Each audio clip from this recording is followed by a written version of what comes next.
Okay.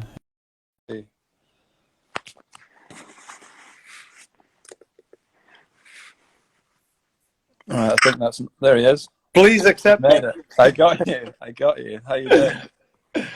Good, man. Good to see you. How you doing? Yeah, not bad. Yeah, just yeah, kind of doing what most people are doing just now, and yeah, not up to a whole lot. What about you? Where are you just now? Yeah, I'm in Spain at the moment, and nice weather. Um, can't go to the beach. We can't hike really what we like to do, but we can't complain. Obviously, there's a lot more people around Europe, especially in states that are struggling being in an apartment. We have a house with a nice garden. Kids can go around, so we're very fortunate and grateful Yeah, to be in this position. Obviously, it's it's tough being in Spain, which is next to Italy, probably the country that goes through the hardest time at the moment. So we have been now, I think it's sixth week in 24/7 quarantine lockdown.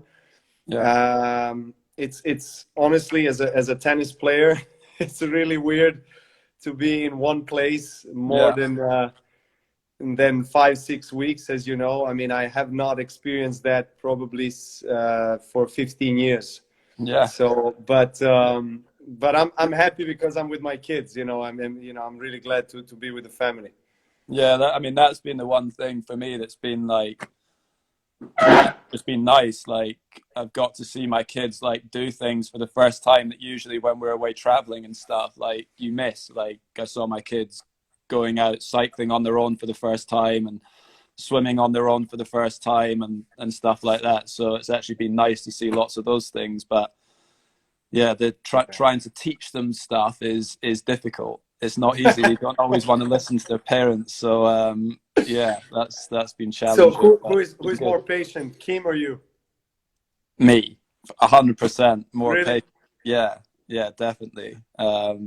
Kim's great with the kids, but yeah, I mean, I think I've got more patience. Yeah, for sure. It's funny with us in our family. I think that's divided. I think in terms of physical activity, um, when it comes to that part of the development of our children, where I feel like it's more of kind of my role to be kind of leading that out of the two parents. I feel like I feel more comfortable in that situation, so I feel probably slightly more patient. But in anything else, it's Yeah, Yelena. She's yeah, definitely more patient. But I'm also learning. As I told you previously, I feel like it's so weird for a tennis player to be in a full lockdown for so long. So I'm really getting to know myself as a father and as a husband uh, on a level that I have not had a chance to experience for the last 5 years that I've been a father. I don't know, how did you feel? Did you feel anything similar, like when you unfortunately got injured and didn't travel as much? yeah. I mean, that was the thing. That was like, yeah, it was. It's difficult in lots of ways, like because you sort of are. I guess you're learning a kind of new way of living because you're so used to the traveling and the structure and everything that the tour kind of brings, and then obviously you get injured or with what's happening just now and you're at home all of the time with your family. It's a big change, but like the positives certainly kind of outweighed the negatives. Like I kind of realized that if like once tennis is done for me, like I'll be just fine. I was always worried about what that might look like and what that would be like, kind of just being in one place all the time. But I enjoyed it. It was good. Yeah, I watched your documentary on was it on Amazon or net? Yeah, Uh, yeah, and that really kind of strike me in a way. The your I mean, first of all, huge respect for you.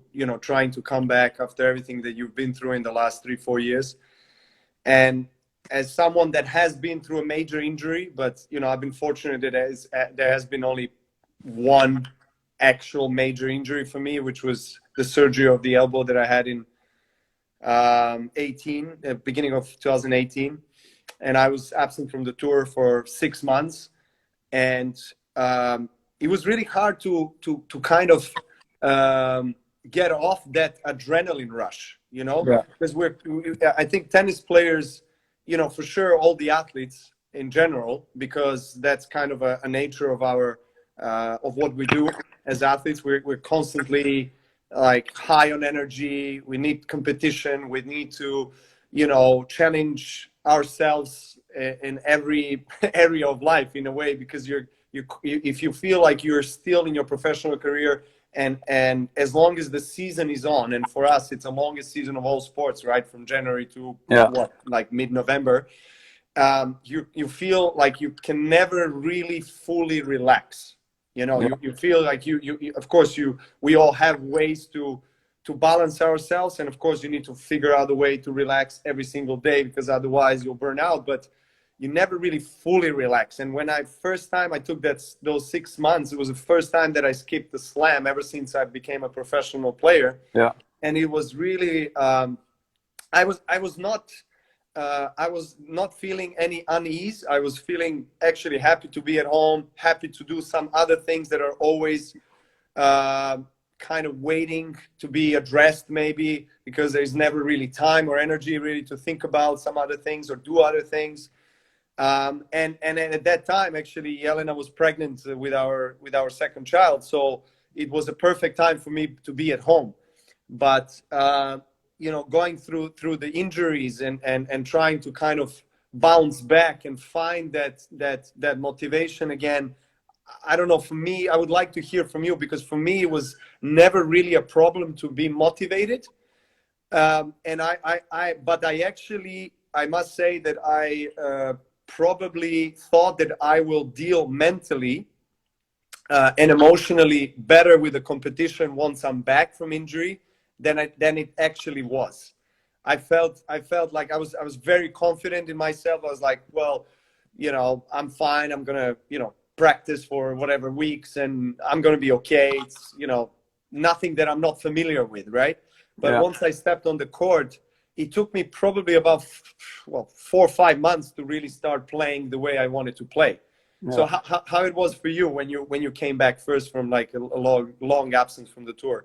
Yeah, I mean, I had 2 injuries. One was my back in 2013, where I had the operation, and I was out kind of 3 or 4 months, and then obviously the hip has kind of been the last couple of years on and off. And yeah, I think, like you say, it's the psychological side of it is is the toughest part in many ways to come back from, like being away from the competition for a long period of time.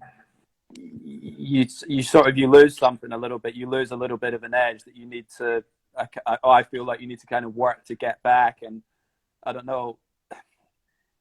You lose a little bit of your aura or whatever, like, because maybe people see you coming back from an injury. There's a sign of weakness there, so you need to kind of build that back up again by winning matches and stuff. But yeah, it's true that the psychological aspect, I think, is kind of sometimes harder than the physical aspect coming back from injuries, for sure.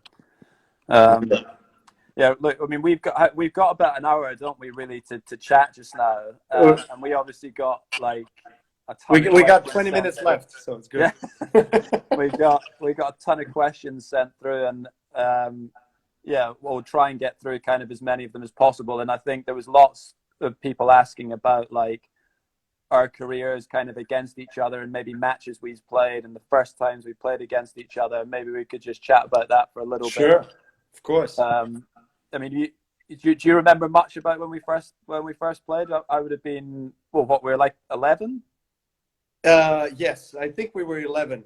It was France. I think my memories from when we first met each other were probably significantly different from your memories. I only remember the score. I don't remember. I know. That's what I'm saying. You you kicked my ass, man. You blew me off the court. I won a Yeah. game or 2 games, I think. Yeah. Like 6-1, 6-love or something like this. And it was on like one of those old school, like it was on a singles court, right? Like no, I remember it being Yes. like no doubles lines and stuff. But yeah, it was in France. But yeah, I don't remember loads about the match. But yeah, just Was that was my first international tournament ever? okay. Was that your first, or you played probably Yeah, played? it would have been one of the first ones. Yeah, it would have been. It's a great tournament that's still going just now in Tarn. Yes. But yeah, I lost. I ended up losing in the final of the tournament, and I had a match point, sudden death deuce, drive volley to win, and I missed it and completely capitulated after I lost the match point. So I think you're yeah, forgiven. still, And an 11-year-old drive volley, I think you were not really expected to make that one a winner. still hurts. So. I still can't make it. Yeah. Yeah, exactly. No, that was I mean huge respect for Tarbs and everyone involved in that organization of that tournament, because it's definitely one of the most famous under 12 junior tournaments in Europe and in the world. I mean, I know that Del Potro played it, Gasquet, Nadal played it. I mean, a whole bunch of guys. I mean, I think anyone who really wanted to compete like in junior days internationally has played that tournament. It's really, really nice tournament. Yeah, it is brilliant. You get great crowds, don't they, as well? Come Yeah. to watch. It's nice, to get that, at such a young age is pretty cool. Do you have the tape from any of your matches from TARP or no? I have seen them, but I don't have them on me. But I think my mum's got a couple of them. But yeah. Please, if you find a tape from our match, delete it. Thank you. Yeah, I still have not. I would love to see it, because I've seen actually, I think on Instagram, Nadal, Gasquet. Yeah. Have you seen that? Yeah, I've seen that one. Yeah. I've seen. Yeah, you see little clips of them sometimes on Instagram, and yeah, it's funny. Like a lot of the mannerisms and stuff, like even then was kind exactly. of Both Rafa and Richard are. I mean, they're kind of like exactly the mannerism, the way they look, the way they play. It's copy paste. It's amazing. It's amazing. I know. One of the questions that people were asking was what did we feel was the best match that we played against each other? It'd be interesting to know from your perspective and see if we have similar views on it, because obviously, I don't know, sometimes you feel like you're playing great when you're winning, maybe not always like the matches that you lose. Yeah.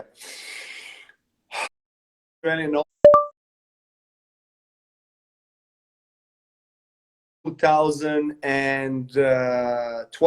Yeah. The one that lasted 5 hours almost. Yeah. That's the same match that I've got. Yeah. Written down. Yeah, it was like 7-5 in the fifth, and for me, for me that was, even though I lost, I think that was probably the best match we played. Probably. I think you had a break point or something in fifth, like late in the fifth. Yeah, it was at 5-5. It was an unbelievable rally.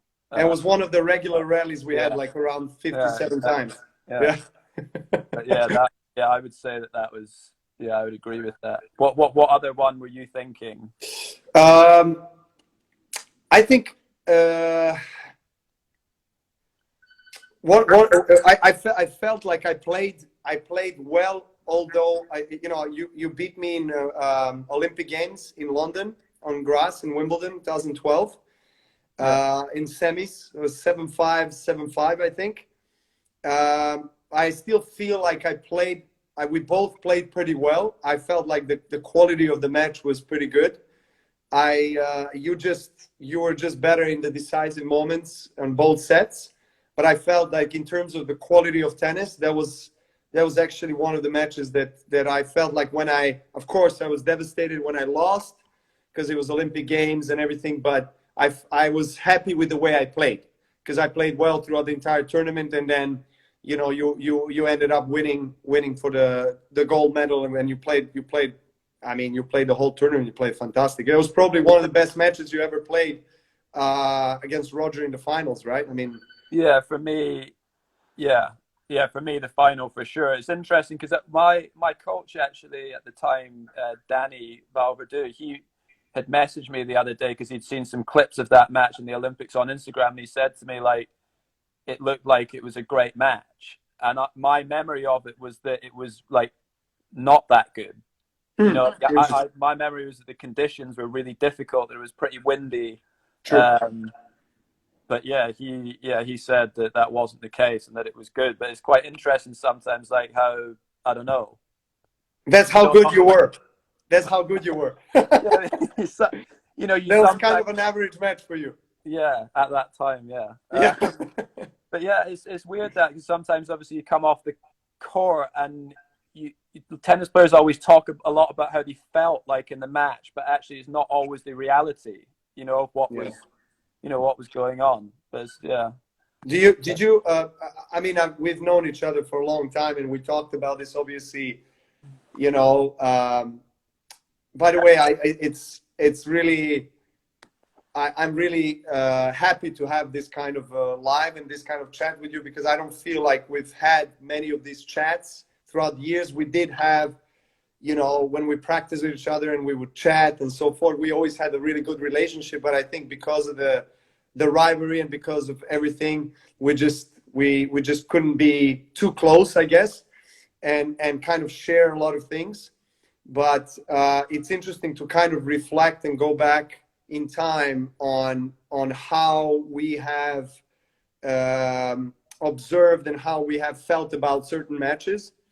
And I know that we are quite similar mentally in terms of being perfectionists and always like looking for an edge, always looking to improve.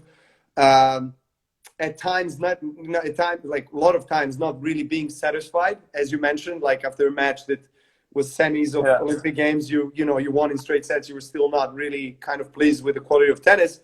Many times it happens to me as well. Yeah. So my question to you is, do you really think that psychologically it's a positive thing that you are not pleased with the way you played after winning, let's say, a big tournament or a big match like that? Or you see it as something maybe less positive? How do you Yeah. perceive that?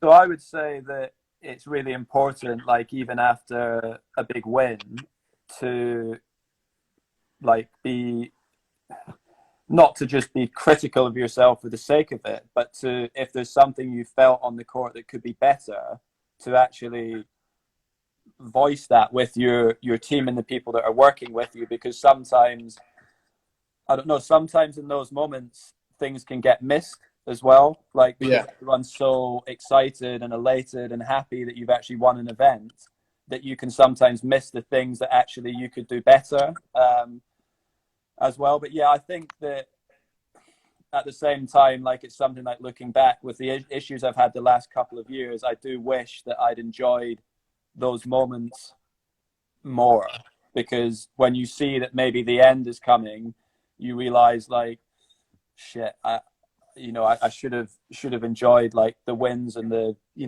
big matches, or even some of the ones that you lost as well that were great matches, to try and get some enjoyment out of them, because for sure we'll miss it when it's not there anymore. So yeah, it's I don't know. Yeah, it's important to be critical of yourself even in like good moments, but you need to try and enjoy the wins. I wish I'd done that a bit better for sure. Yeah, that's what they say. Like being kind of constructively, positively critical of yourself actually helps you find that extra motivation you need to kind of go out there on the court and constantly strive to improve your game, develop your game, keep on going regardless of the result, regardless of the, so to say, the end of the journey. It's the journey that matters more Yeah, than the actual goal, right? When you yeah, reach the destination. And I really feel, I really resonate with that kind of philosophy in tennis and also in life. But you're right. We both agree that the journey is more important than the destination. destination is something that obviously determines a lot the journey and how it's going to go. And it obviously, I believe that setting up like clear short-term and long-term goals are very important. Yeah. But at the same time, you mentioned something very, very important, I think, there, where you said, like, you wish that you have probably enjoyed more certain moments in your career. And I feel exactly the same.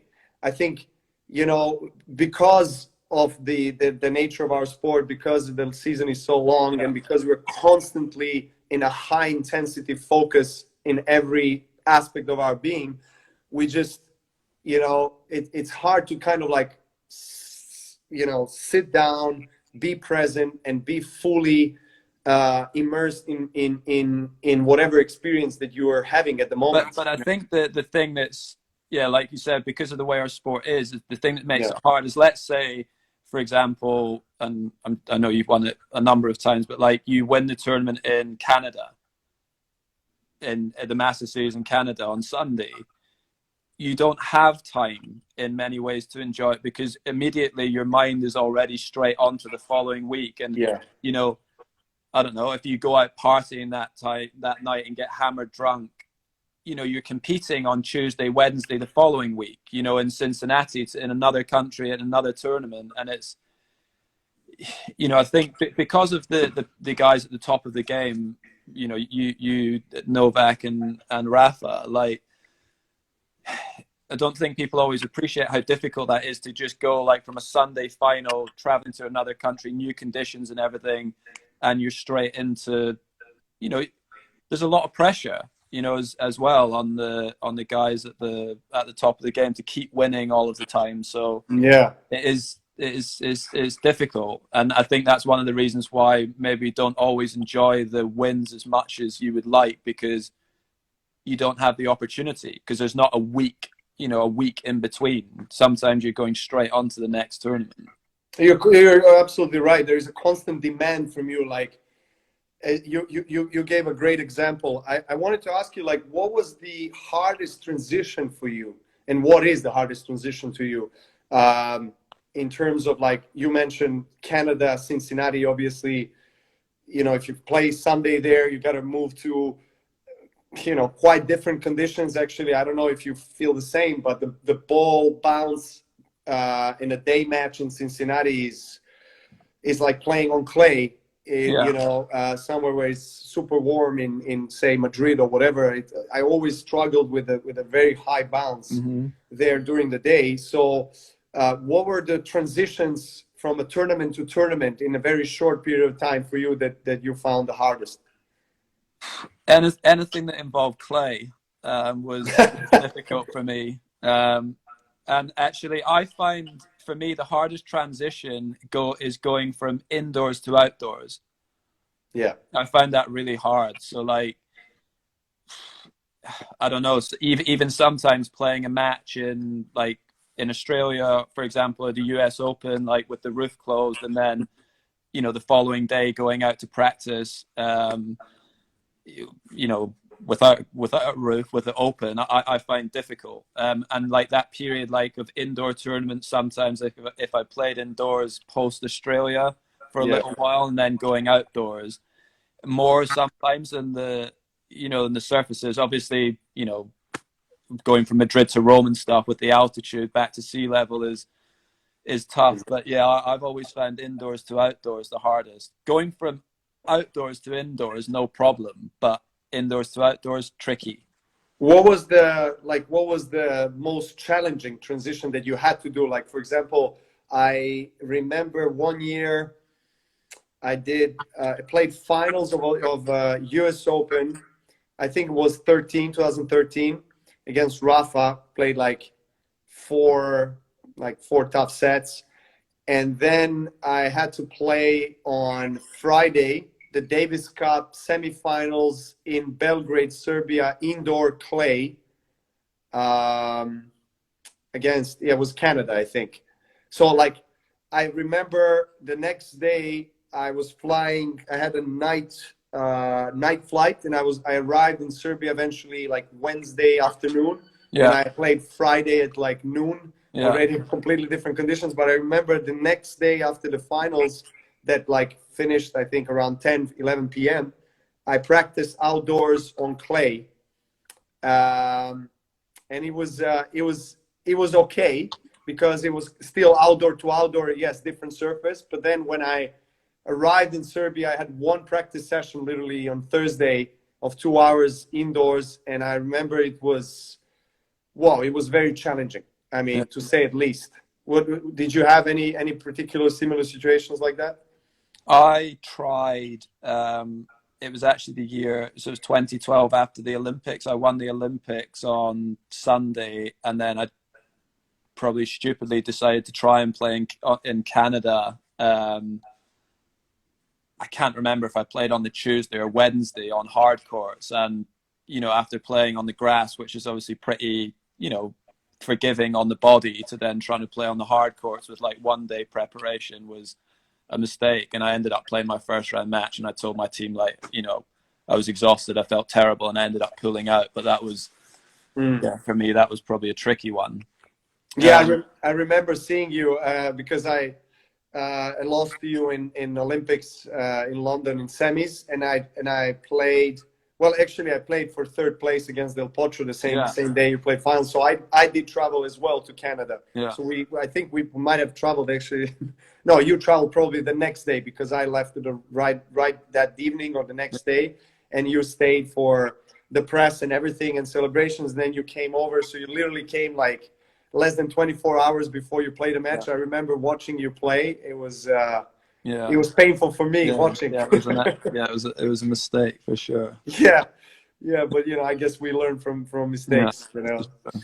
Yeah, and I wanted to ask you, like, if you could go back and change one result in your career, which one would you choose?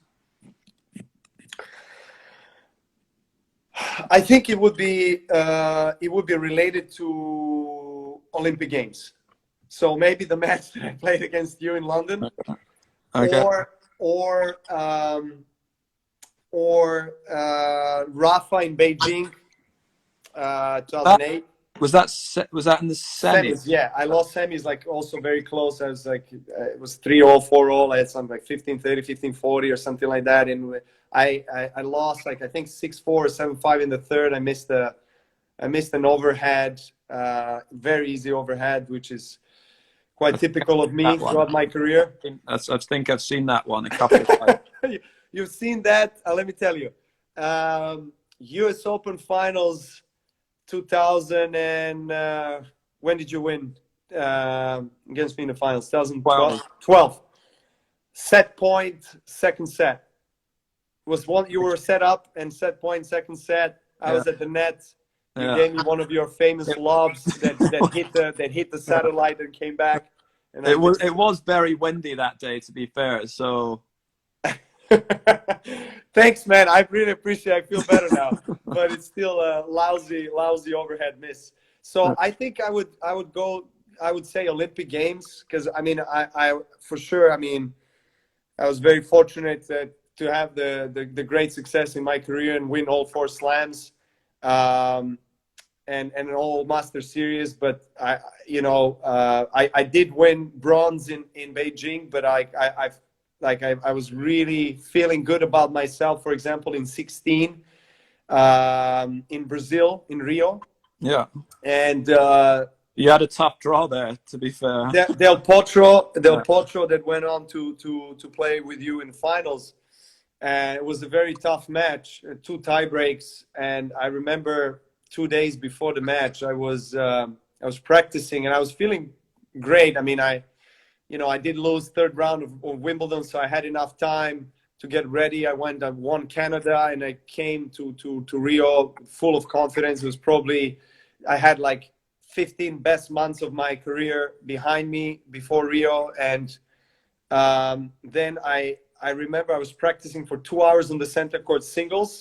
And then I went on with Serbian guys to practice for another like hour and a half doubles. Yeah. and I start to feel my wrist at the end of the doubles sets that we played. Yeah. And I was like, well, it's just, I'm tired, that's all, you know. And it started to be more painful, more painful.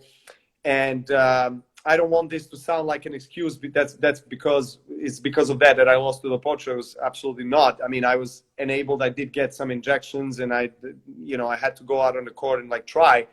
But I felt really sad that I wasn't at my best, and I had a really tough draw.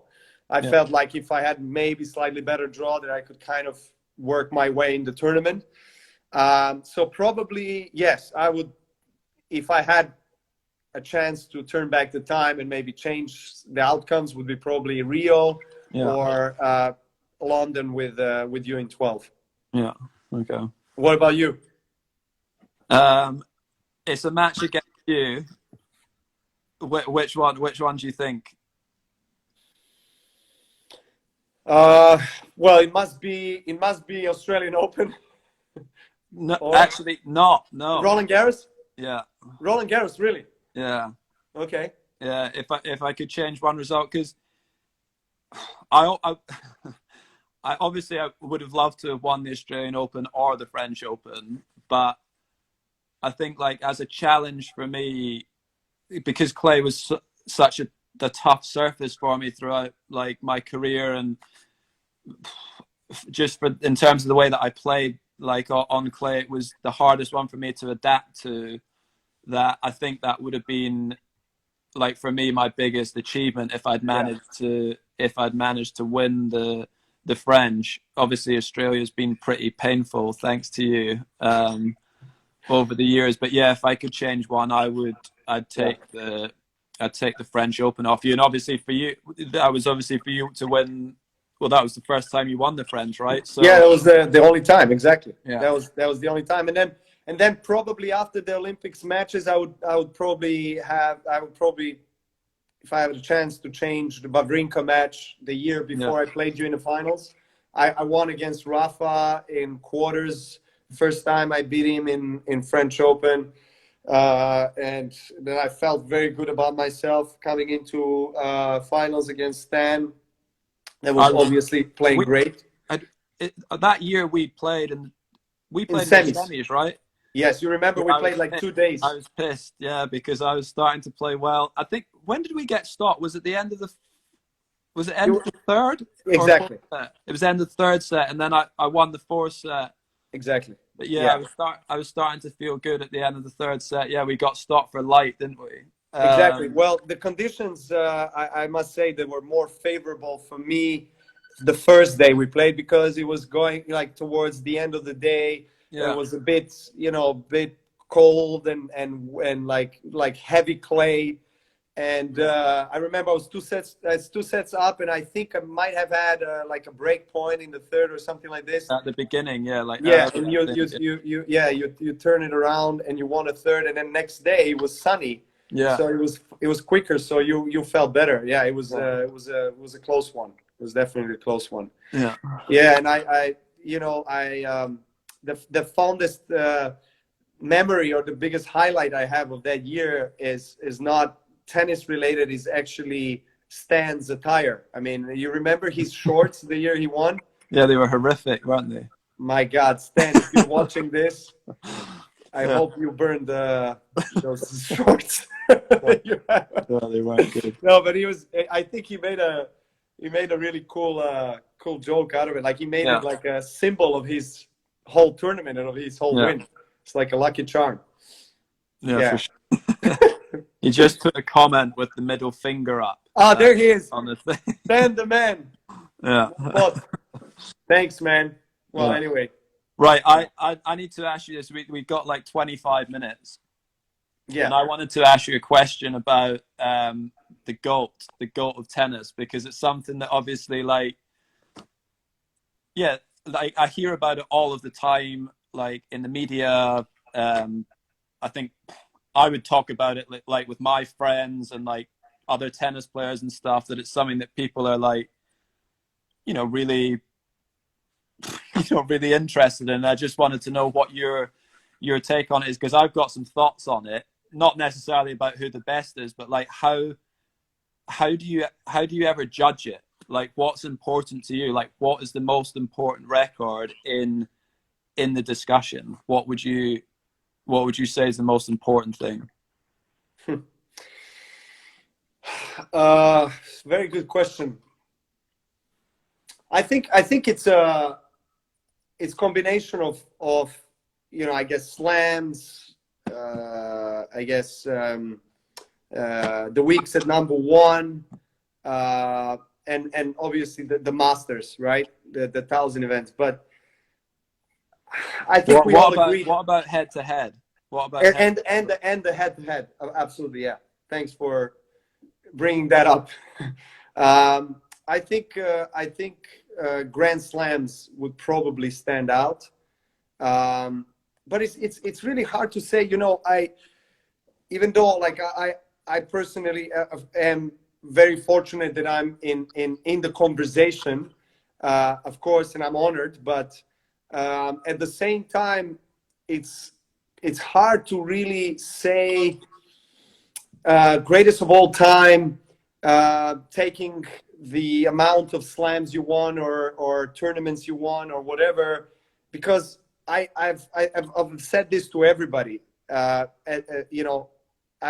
had this opinion since forever. I don't go into the conversation of comparing generations.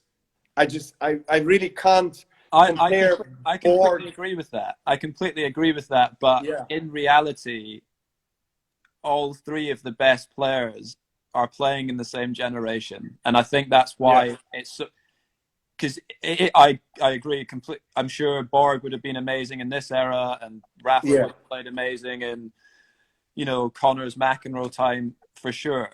But the thing that is special about it just now is that you have three guys that are playing at the same time, so you can compare them because you have. I yeah, wrote it down like that. You've played 55 times against Rafa, and you played 50 times against Roger, and Novak and Roger and Rafa have played 40 times.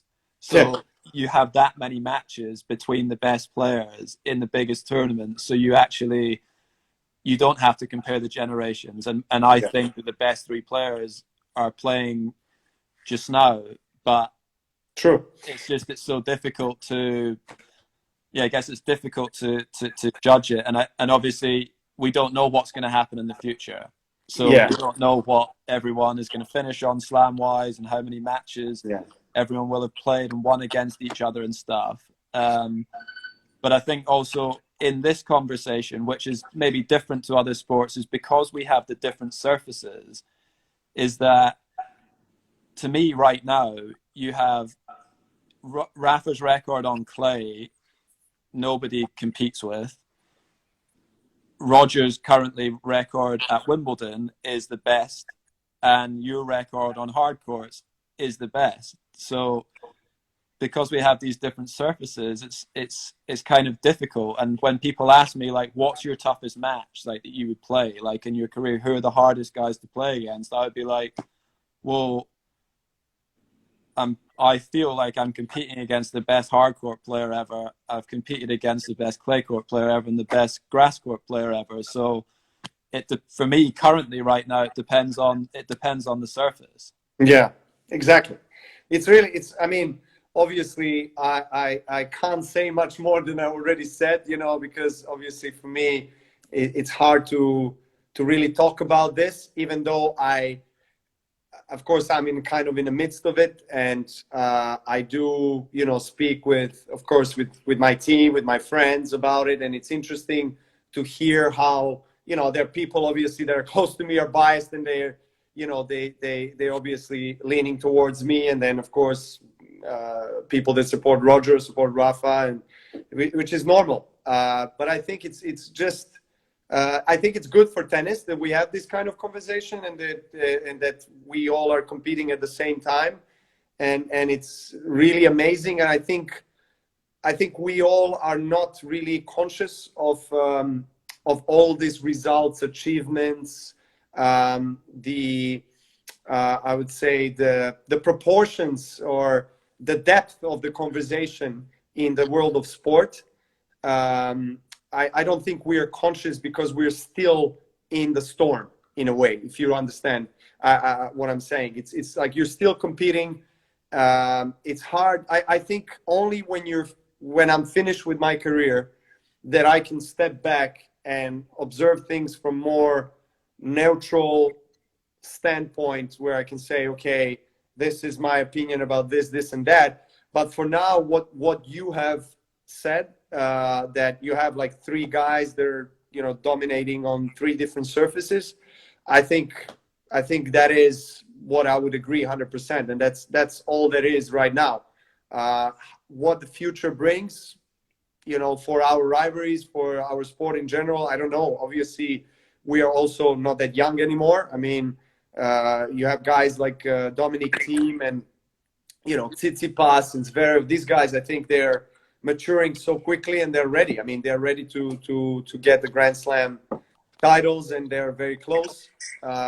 So yeah, I mean, when it comes to slams, I think it seems like we, including yourself and the guy who is also on following this, Stan, it's like you turn you turn to another gear. You know what I mean? Like Yeah. because I think every next slam that keeps on coming, I feel even more comfortable playing it, and I feel like there is always even a bigger mental or emotional edge over the young guys coming in, because you've played so many times, you have the experience, you're good, you feel good in your own skin. It's really hard that anything really surprises you.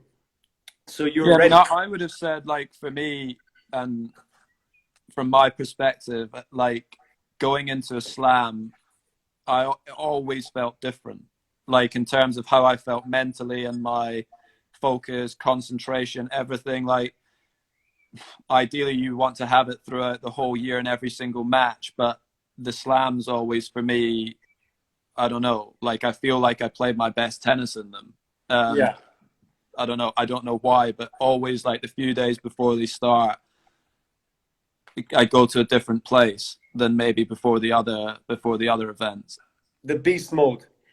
Well, I Exactly. think because most of the players grow up dreaming to win one of the slams and Yeah. being number one of the world. I think those are the two biggest achievements that you can possibly have in professional tennis.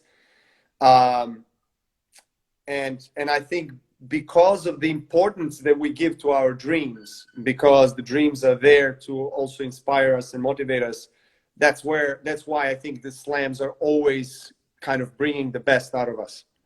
Yeah. Yeah, Yeah. for sure.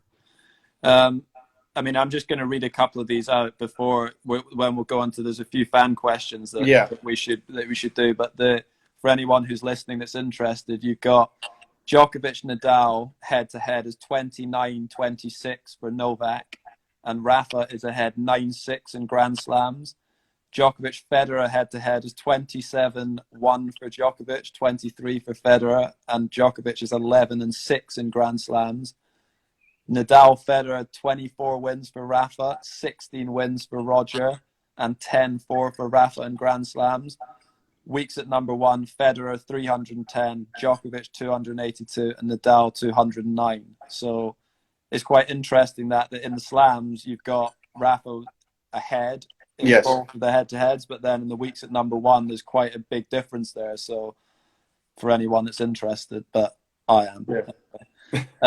Right, let's go on to some of the fan questions, because this Yeah. one, it's been popping up on my Instagram the last few days, really, about building the perfect player.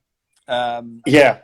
And I'm going to say you can put yourself in as many times as you want, and you've got serve, return, forehand, backhand, volley, and then I just put like mentality and physical. Yeah. It should be from this era, because obviously we played against them, so we kind of know. So who would you take? Who are you taking for the serve? It would be Isner Okay. or Kyrgios. Yeah.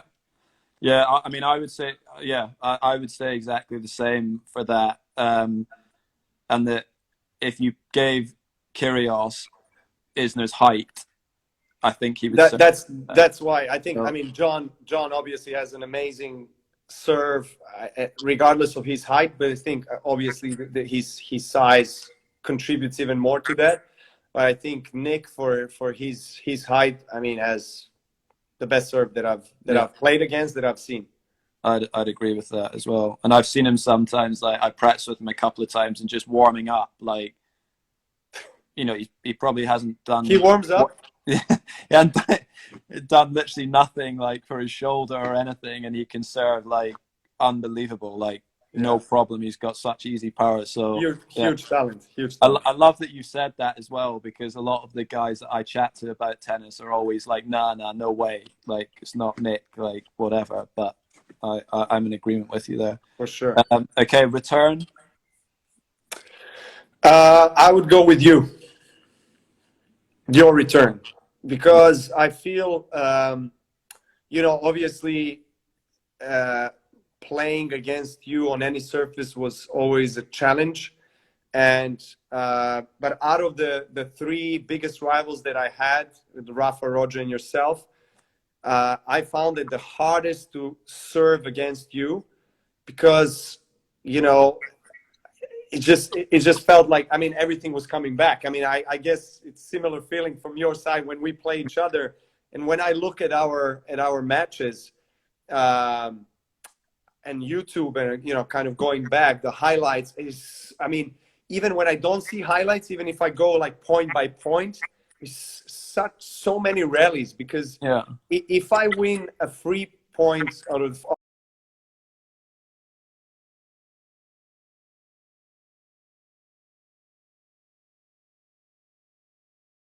the first serve against you, like I'm celebrating like I won a set, honestly. So I think your return, definitely, you could read it so well. Position, anticipation, you could block it, you could hit it. Yeah, so I'll go with you for sure. Well, I appreciate that. Thank you. I'm taking you on the return.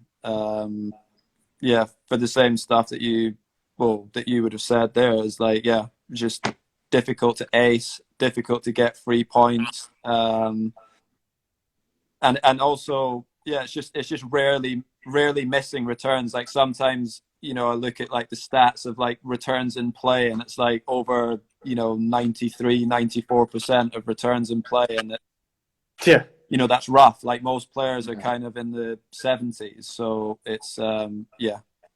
It did help us in our careers. Let's say. Yeah, it did for sure. Forehand. Oh, forehand, the Thor from Tandil, Del Potro. Interesting. I would say, sorry, guys. Yeah, my battery was running low. We're back, right? Yeah. Okay, back, yeah. So it would be Del Potro. I love the forehand from Fernando Gonzalez. You know. Okay. And For the highlights. Sorry. For the highlights. I mean, he was literally just a highlight. Yeah, but I would go Roger. I would go Roger and Del Potro. Yeah, it was hard to pick one, but you're only allowed one, so I'm only allowed one. Yeah. Yeah, Delpo. Let's go Delpo. Okay, I'm taking Rafa. Okay. For the forehand. Yeah, I just feel like the leftiness kind of has helped him, and there may be a small period in his career where the forehand maybe let him down in a couple of matches, but I think very rarely, like in his career, would that have been the shot that would have contributed to him losing matches. So I'm taking Rafa's forehand. Backhand. I'll go first on this one. Yeah, go. I'm taking you on the backhand. Same. Okay, so on, yeah, and again, obviously, like very few mistakes, able to change direction on both, and I think the one shot that you hit that no one else is able to on hard courts is sliding backhand defensive shot, basically. I don't know if I've explained that well, but you're sliding off your left leg, so your outside leg, and no one else can do that really. And it means that the court becomes a lot smaller for your opponent, basically, because you're able to recover back into the court quicker, because where I, on that shot, would have to take an extra step to stop, you slide and you're stopping faster. You therefore shrink the court for the opponent. So that for me is the... Well, I think I would take you for the backhand. Consistency, same things that you said. I think the fact that you don't miss much, and you make the life of your opponent very difficult, because I feel when I played against you, I just couldn't penetrate through that side. I mean, you were just protecting it so well. I think you did a pretty good job of that, to be honest. I think you penetrated me pretty well. I think because a few times. Yeah, because I think maybe it was because of I guess changing the direction. I was feeling like we both were waiting for just the right ball to go down the line. You know what I mean? Like, I just feel we respected each other backhands so much, and we both have a lot of depth. And I think we both did not expect to win the point from like playing cross-court backhands. It did happen, but I think in average, it was more chance to win if I would go like maybe very strong, like flat shot in the middle to your forehand, or trying to open you up to the forehand side, and then eventually move you around and get you to maybe stretch and play a slice, something like that. But I would also like mention Stan's backhand, which I think is amazing, especially on clay and like higher bouncing surfaces.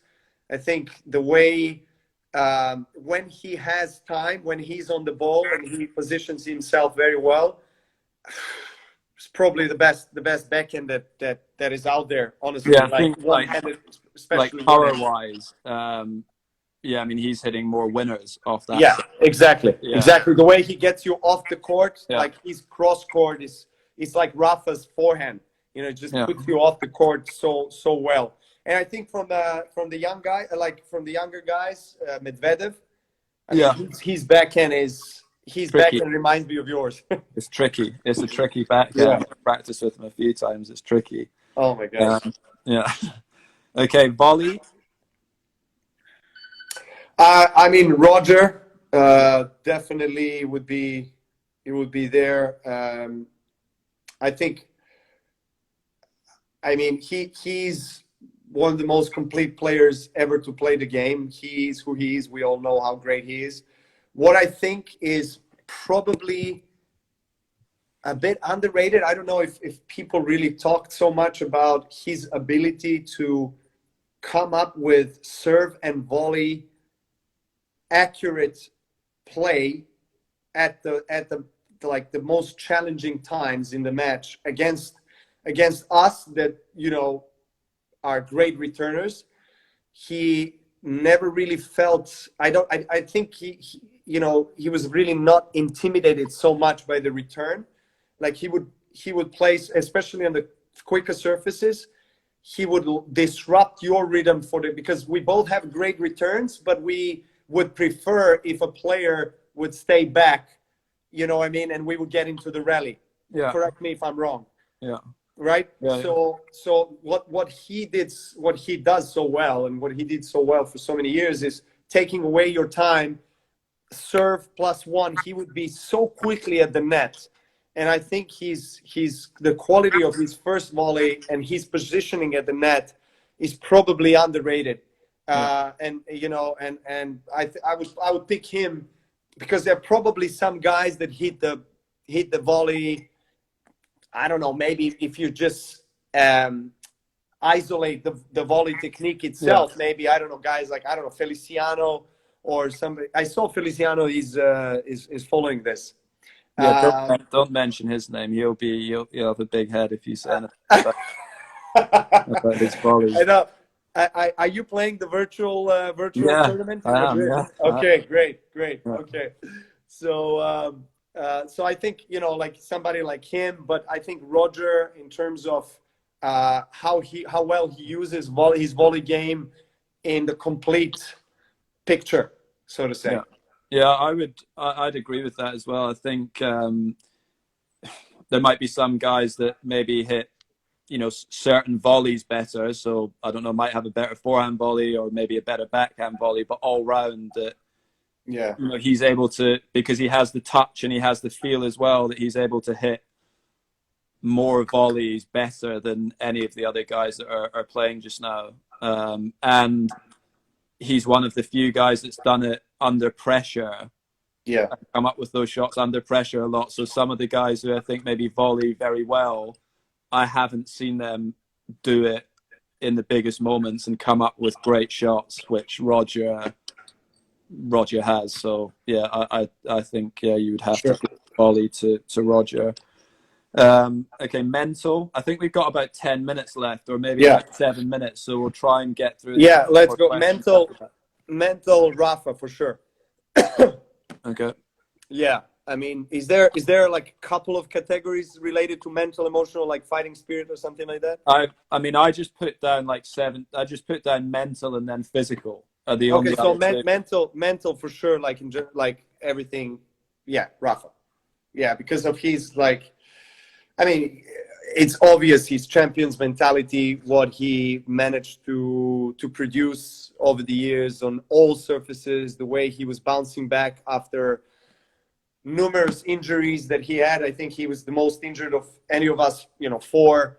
I mean, of course, now you've been off the tour for many years, but I think him every like second season he's got something for several months, and he managed to come back and kind of build his game, the resilience that he has on the court, the intensity that he brings.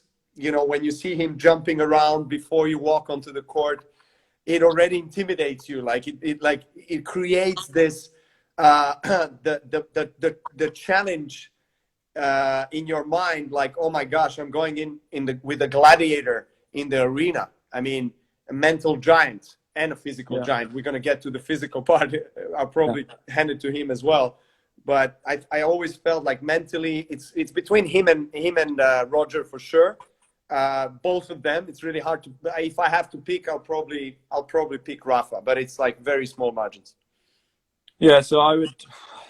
Yeah, it's a difficult question, but I would say if I was looking at an entire career and everyone's matches, like every single individual match, I would say consistently that mentally Rafa would have been the strongest. I think there's times where you would have been ahead of him in the mental department, but over the course of an entire career, like even from when he was very young, Yeah, um, you know, he he's always been unbelievably strong mentally, even when he was 18, 19 years old, which is pretty rare for most of the young guys coming through, that you would say that it's the mental part that maybe takes the longest for.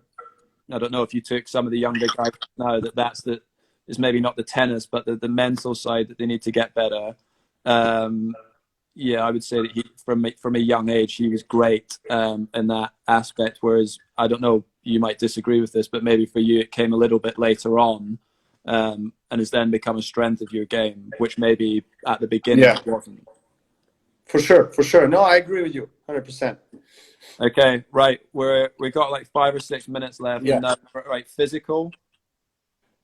Uh, so okay, we gave Rafa mental. I would probably say Rafa again, but let's maybe pick another player. Yeah, I would say Dominic Thiem yeah, or David Ferrer. I'm thinking between the two. I love David Ferrer's fighting spirit. He's physically so fit, hasn't been injured so much, has always been a warrior on the court, someone I respect a lot. Dominic Thiem as well. Let's say I would give David Ferrer an edge there because he's just been longer on the tour. I'm sure. I mean, Dominic is gonna last hopefully for many more years, but it's like very, very small difference between the two. But I would say David Ferrer. yeah. I would go. I would go in terms of physical potential, I would take Monfils. Oh, Monfils, yeah. For what he can do physically, Yeah, you sure. know, is a joke. It's Sure. unreal the stuff that I've seen him doing. But then, yeah, physically, I would probably, I'm going to take you from the physical side. So yeah, I'm going to take you physically. I mean, because Jesus, that's not a big bicep. You That. listen, You I should, know, man, but you've done right, that I'm before. changing. You've I'm done that. changing. Yeah, I'm changing my pick now. Awesome. Right. I think we picked a pretty good player there. I Yes. think that player would do all right. Well, Okay, now there's a few slightly different questions here. We've yeah. literally got a couple of minutes left. One of them is your favorite city or country to play in. Melbourne would definitely be Yeah, right on top of that list. Melbourne, Monte Carlo, Rome. Yeah. yeah. I would say Melbourne. I always love going there. I enjoy it. People are great. The Yeah. event's brilliant. Yeah, I love playing in Melbourne as well. So I'd take that. Okay, if you weren't a tennis player, what career would you choose? Well, I would probably stay in sports because I come from family of athletes. My dad was playing football and professional skier as well. So I would probably be in sports, even though I do love science. Okay. So I do love science. So I probably would love to be a scientist of some kind. Okay. Yeah. Interesting. I've always said footballer. I always fancy myself as a bit of a footballer, but like right now, it'd be pretty cool to be a doctor because you kind of realize what's important in times like this. It'd be nice to actually be able to help other people, Yeah. as well. But Absolutely. okay, first three things you do when you wake up. Gratitude and Yeah. prayer.